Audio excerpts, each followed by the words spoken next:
Welcome back to News Talk. Bringing your baby to work.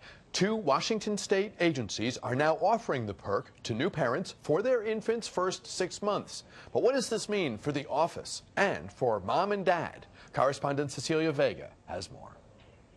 Bring Your Child to Work Day has a whole new meaning. It's not just in Hollywood like Josh Duhamel in Life as We Know It. You are the worst babysitter of all time. I'm not a babysitter. I'm a cab driver. I'm dying over here. All right, Cameron. Some government offices in Washington state are now allowing parents to bring their babies to work. The perfect candidate, 6 weeks, up to 6 months old. It was really exciting to know that I wasn't going to have to be bringing her to daycare after 8 weeks of being on maternity leave. First-time mom Erica Steinman brings 4-month-old Lydia in 3 days a week. Having this extra time with her has just meant the world to me.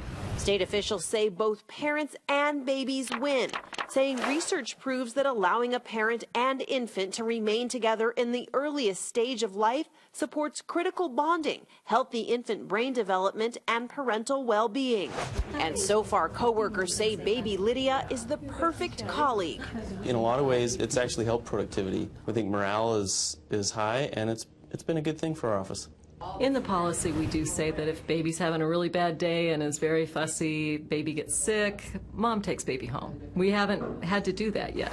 The only catch here, when babies start to crawl, they need not apply. Cecilia Vega, ABC News, Los Angeles. Joining us now, Washington Post columnist Petula Dvorak. She's with us from the Post Newsroom downtown. Petula, always great having you here. Thank you for your time. Thanks for having me. How are you doing today? I'm doing well. Did you ever think that you would ever see the day when infants are in the workplace? Those were striking images we just saw. That was crazy and fantastic. And great that they did it legally, because guess who's at my desk right now playing Centipede? Not an infant, but my kids. Childcare is always a struggle, and it was so awesome to see that package, to see Netflix this year, just this week, I guess, came out with a new parenting policy. This is going to be the revolution. And long overdue, many moms and dads would say.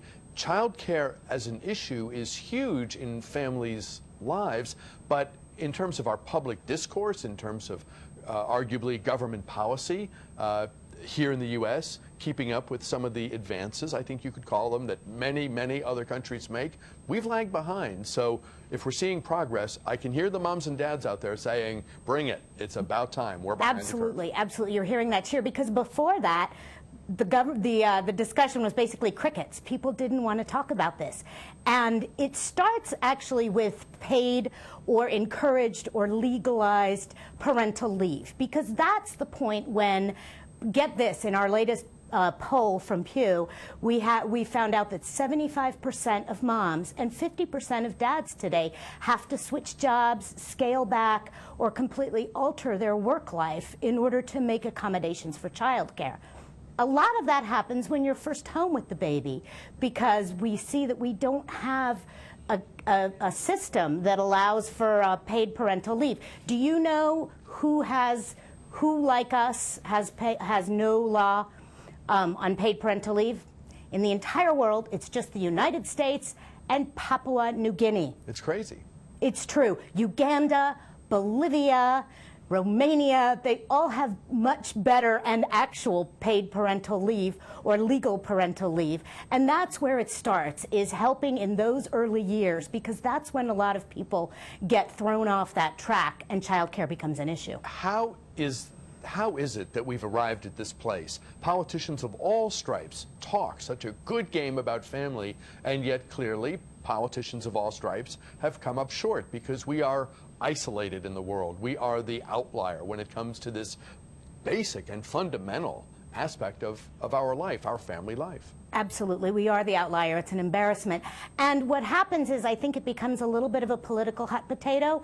And parents, because so often we're afraid, I mean, I just admitted to everyone that my kids are in the office, but I snuck them in the side door today. Parents are afraid to, you don't want your game face at work to kind of be altered by your child care situation. We have people are nervous about losing their jobs, about downscaling, so we have a make it work attitude. Do you know that in 30 years, we've had a 70% increase in child care costs? Child care costs about $22,000 a year here in the district. In Louisiana, it's a little cheaper, about $5,000 a year. Mm-hmm. But it's really a huge chunk. For many, many working couples, it's more than your salary. I had to pay for the honor of working for a while when I couldn't quite make my salary match what our child care costs were. But it's a long-term gain. It's a long-term game. Those few years that you take off of the treadmill cost you in the future. They make you less eligible for promotions. They make you less eligible for a real salary bump later on down the road. And that's what we're talking about. Back in the 80s, I think it was, you heard people talk about the mommy track. It was an idea that your career was still going to be your career, but it was going to be sort of to the side, and the horizon didn't likely extend quite as far because you were making sacrifices, you were willingly adopting and engaging in some trade-offs. I wonder now if there is a parent track, a corollary to an extension, if you will, I guess, of the old notion of mommy track, and does it have lasting impact, or is it simply a pause button where there's a period where you have a dual focus, and when the kids are grown, and college, whatever, hit college, whatever, then you hit the accelerator again, and it's a much fuller focus on career. Absolutely, or when they're hideous enough that you want to spend lots of time at work. But see, but the problem with that is it needs to be a parental track. You're absolutely right, Bruce. In that study, we found that 50% of fathers now are finding that they're altering their work path, and that's going to be the next revolution, is fathers demanding equally that they get a parenting track, a parental leave, a way to make those dual roles work, and to not be penalized in the workplace. That's really the next revolution, so that you can continue full steam ahead when you're ready to.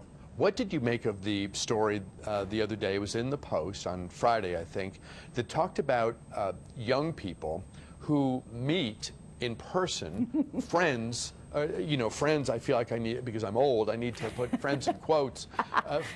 People that they engage with, that they encounter, that they meet online, and they set up these real world, I'll call them, interactions. Right. For folks of a certain age, that is fraught with concern and fear and worry and a sense of, don't do that, that's a terrible idea. And yet, here in 2015, it is common as air. It is, and that kind of goes back into the parental leave, because you want to be able to be totally engaged in your kid's life. It's an interesting thing. The recent studies showed that 6 out of 10 kids said they've found meaningful friendships, and I don't know if that's friends in quotes or, when you're a teen, who knows what a meaningful friendship is. But 6 out of 10 said they found a meaningful friendship on Facebook or online, and a third of those kids, so I'd say 20% of kids, say they then arrange an in-person meeting. It has two sides to that, because of course scary, totally scary. You hear about internet predators and creeps who can be anyone online and completely different from who they are in real life.